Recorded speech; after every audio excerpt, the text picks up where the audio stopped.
चलो आज शुरुआत करते हैं कुड़िंद राजवंश की। कुड़िंद राजवंश की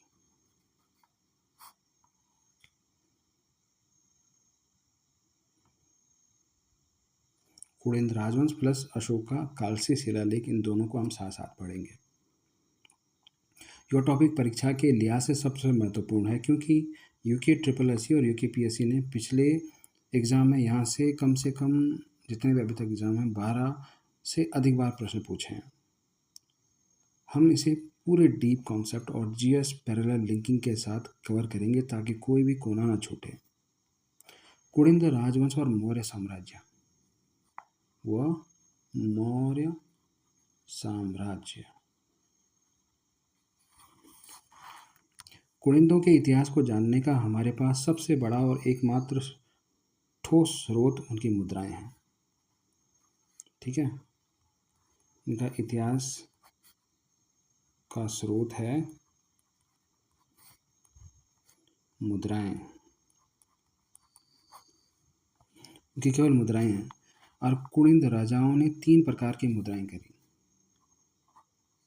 3 प्रकार के कौन कौन सी थी वो, जिन्हें परीक्षक हर बार परीक्षा में घुमा फिरा कर पूछता है। एक है अमोघ भूति प्रकार। क्या? अमोघ भूति प्रकार। और दूसरी है रजत व ताम्र। और तीसरी है लिपि और भाषा वाली। लिपि और भाषा वाली। तो अमोघ भूति प्रकार में क्या था, कुड़िंद वंश का सबसे प्रतापी राजा इसे बोला गया है।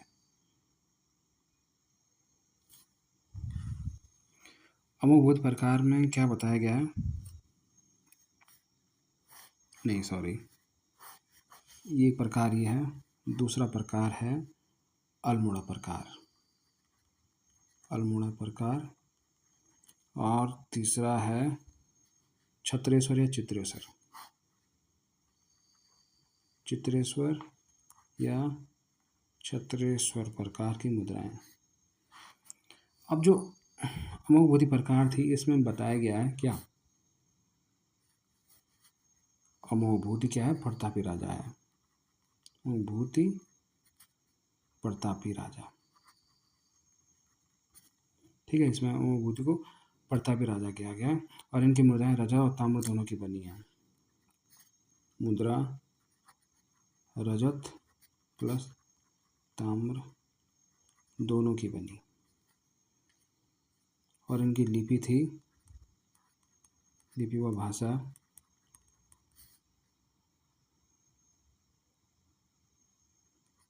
ब्राह्मी और खरोष्ठी। दोनों का यूज़ हो रखा है। ठीक है, इनकी लिपियों में। और इनकी भाषा थी प्राकृत। इनकी भाषा थी। और इनके चित्र, सिक्कों पर क्या चित्र थे, देवी लक्ष्मी व हिरण का चित्र। ये हैं अमोघ भूति प्रकार के। अब आते हैं अल्मोड़ा प्रकार। अल्मोड़ा प्रकार की मुद्राएं में क्या था, ध्यान से पढ़िएगा।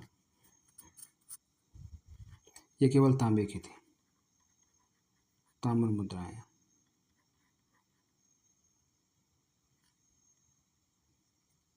और जो ब्रिटिश संग्रहालय है वहाँ पे 4 ऐसी मुद्राएं रखी गई हैं। ब्रिटिश संग्रहालय में 4 ऐसी मुद्राएं हैं। ठीक है, 4 ऐसी मुद्राएं हैं। और इन पर शिव का चित्रण है। शिव का क्या है, चित्रण है।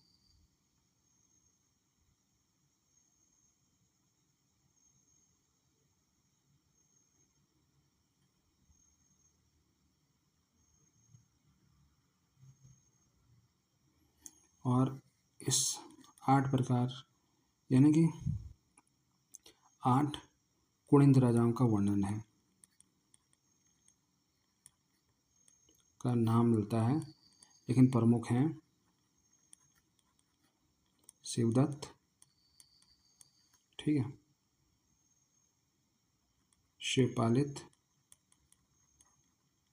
हरिदत्त और आशिक, इन पर, ठीक है। अब हम छत्रेश्वर या चित्रेश्वर प्रकार के पढ़ते हैं। चित्रेश्वर प्रकार की, इसमें क्या है, ये भी तांबे की बनी है, ताम्र मुद्राएं हैं, किसकी, ताम्र मुद्राएं हैं, और शिव का चित्रण है,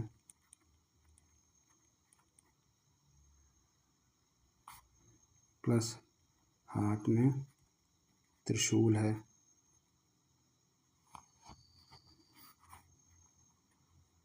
इन्हें कुड़िंदों के अधिष्ठाता देव, कुड़िंदों के अधिष्ठाता देव कहा गया।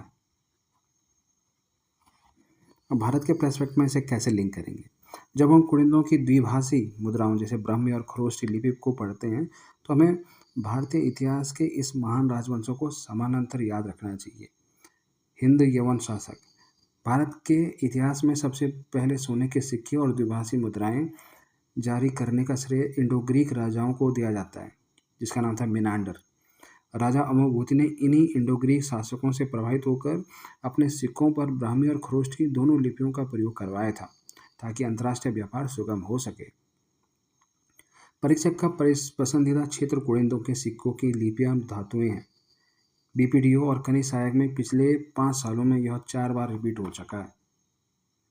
अमोभूति के सिक्के किस धातु के थे, और 2026 के नए पैटर्न में परीक्षा अब सिक्कों पर अंकित प्रतीकों और लिपियों के भौगोलिक वितरण पर गहरे सवाल बनाएगा। वो पूछेगा जैसे कुड़िंद शासक अमोघभूति की रजत एवं ताम्र मुद्राओं के संदर्भ में निम्नलिखित कथनों में से कौन सा कथन असत्य है। अब 4 ऑप्शन देगा कि इन मुद्राओं पर अग्रभाग में ब्राह्मी लिपि तथा पृष्ठभाग में खरोष्टी लिपि का अंकन मिलता है। दूसरा ऑप्शन दे सकता है कि मुद्राओं की भाषा प्राकृतिक है और इन पर नारी, लक्ष्मी और मेरे का चित्रण अंकित है। ऑप्शन सी दे सकता है कि अमोघभूति प्रकार की मुद्राएं केवल उत्तराखंड के आंतरिक पहाड़ी भागों जैसे अल्मोड़ा से ही प्राप्त हुई हैं, मैदानी क्षेत्रों से नहीं। या इन मुद्राओं पर राज्ञ कुणिन्दस्य अमोघभूतस्य महतस्य लेख उत्कीर्ण है।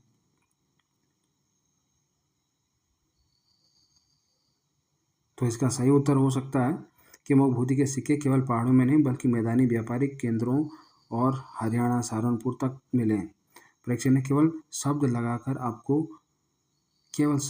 आपको भ्रमित करने का प्रयास किया है। तो ये जब समझेंगे नहीं तो फिर सही से नहीं हो पाएगा। तो आपको इस तरीके से पढ़ना है ताकि आप इसको क्रैक कर सको। तो एग्जामिनर के माइंडसेट से पढ़ना है भाई, फालतू कुछ नहीं पढ़ना है। अब आते हैं हम अशोक का कालसी शिलालेख। अशोक कालसी शिलालेख। जब उत्तराखंड में कुणिंद राजा छोटे स्तर पर शासन कर रहे थे तब वे भारत के सबसे बड़े साम्राज्य यानी मौर्य साम्राज्य के अधीन थे। इसका सबसे बड़ा प्रमाण है कालसी का शिलालेख। इसकी लोकेशन है देहरादून में। कहाँ? कालसी नामक स्थान पर। और ये कहाँ पड़ता है? यमुना व टोंस नदी के संगम पर।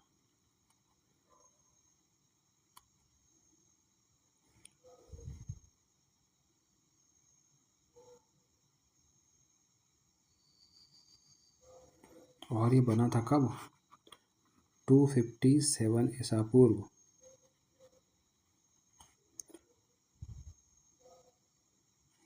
और इसकी खोज करी गई 1860 में जॉन फॉरेस्ट ने। एक ब्रिटिश अधिकारी था ये, ब्रिटिश अधिकारी। अब ये भी पूछता है कि इसकी लिपि और भाषा क्या है। इसकी लिपि है ब्राह्मी और भाषा है प्राकृत भाषा है। और इसमें घोषणा करी है, क्या लिखी है? घोषणा करी है। क्या लिखी है घोषणा? कि मैंने अपने राज्य के हर स्थान पर मनुष्यों और पशुओं के लिए चिकित्सा की व्यवस्था कर दी है और लोगों से हिंसा त्यागने व धर्म को अपनाने की अपील की है। स्थानीय नाम। इस शिलालेख में उत्तराखंड के स्थानीय निवासियों के लिए पुलिंद,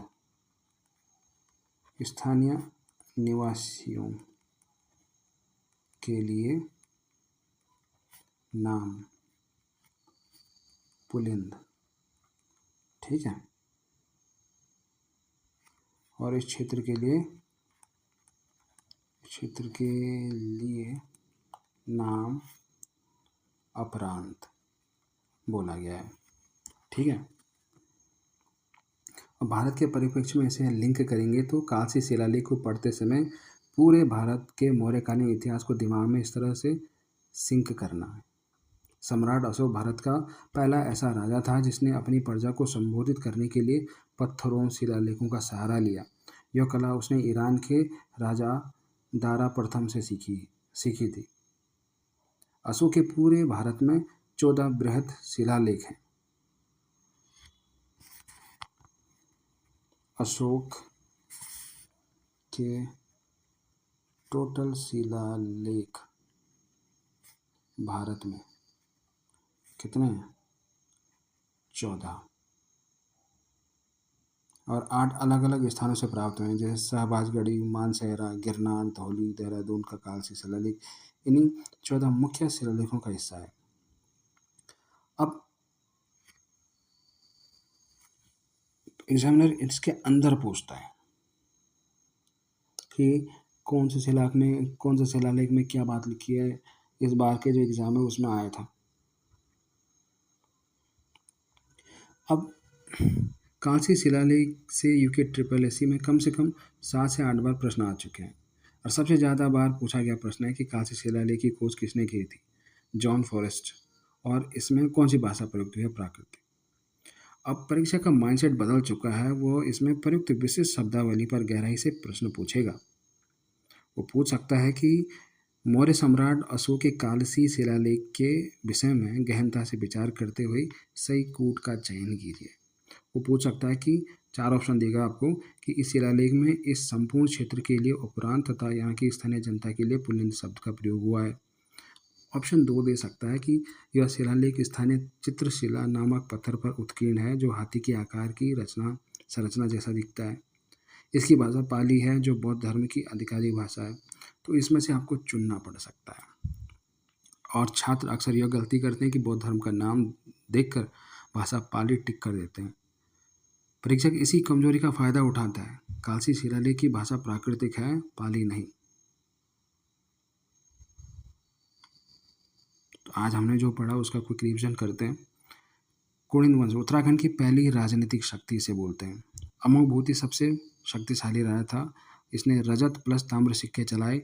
ब्राह्मी फलक खरोष्टी इसकी लिपि थी सिक्कों पर। और छत्तीसवर सिक्के तांबे के सिक्के हैं। शिव का चित्र त्रिशूल के साथ है। कालसी शिलालेख 257 ईस्वी पूर्व है। देहरादून में है, यमुना टोंस नदी के संगम पर। और 1860 में जॉन फॉरेस्ट ने इसे खोजा था।